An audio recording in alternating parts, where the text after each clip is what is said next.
এই ঠাকুরকে ধরে আমি জীবনে আমি মুসলমান ঘরে জন্মগ্রহণ করেছি ঠিক, কিন্তু আমি এখনো মুসলমান হয়নি। মুসলমান কাকে বলে, হিন্দু কাকে বলে, খ্রিস্টান কাকে বলে, জৈনবৌদ্ধ কাকে বলে, আজকে ঠাকুর অনুকূল চন্দ্রের কাছে এসে জানলাম। ঠাকুর বললেন খাঁটি হিন্দু, খাঁটি মুসলমান, খাঁটি খ্রিস্টান, খাঁটি জৈনবৌদ্ধের মধ্যে কোনদিন প্রভেদ হয় না, ভেদ হয় না। আজকে আমরা ধর্মকে নিয়ে হিন্দু মসজিদ ভাঙছে, মুসলমান মন্দির ভাঙছে, গির্জা ভাঙছে। ঠাকুর অনুকূল চন্দ্র বললেন একজন সত্যিকারের যদি খাঁটি হিন্দু হয়, একজন সত্যিকারের খাঁটি মুসলমান হয়, তাদের সঙ্গে কোনোদিন গন্ডগোল হবে না। আজকে যত মারামারি কাটিকাটি হচ্ছে সব অখাঁটি হিন্দু, অখাঁটি মুসলমান, অখাঁটি খ্রিস্টান, অখাঁটি জৈনবৌদ্ধ।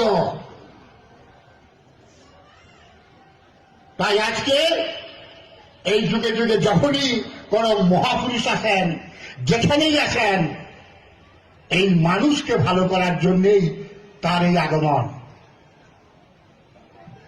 একটু আগে দীপকদা বললেন আমরা হিন্দু না, মুসলমানও না, খ্রিস্টানও না, আমরা মানুষ। তাই এই সৎসঙ্গের মিশন হল ম্যান মেকিং ইনস্টিটিউশন, মানুষ তৈরির কারখানা। এই মানুষকে ভালো করার জন্যই ভগবান কত অত্যাচার সহ্য করেছে। ভগবান শ্রীকৃষ্ণ অত্যাচার সহ্য করেছে, রামচন্দ্র অত্যাচার সহ্য করেছে, যীশু খ্রিস্টের ফাঁসি হয়ে গেল, ক্রুশবিদ্ধ করল,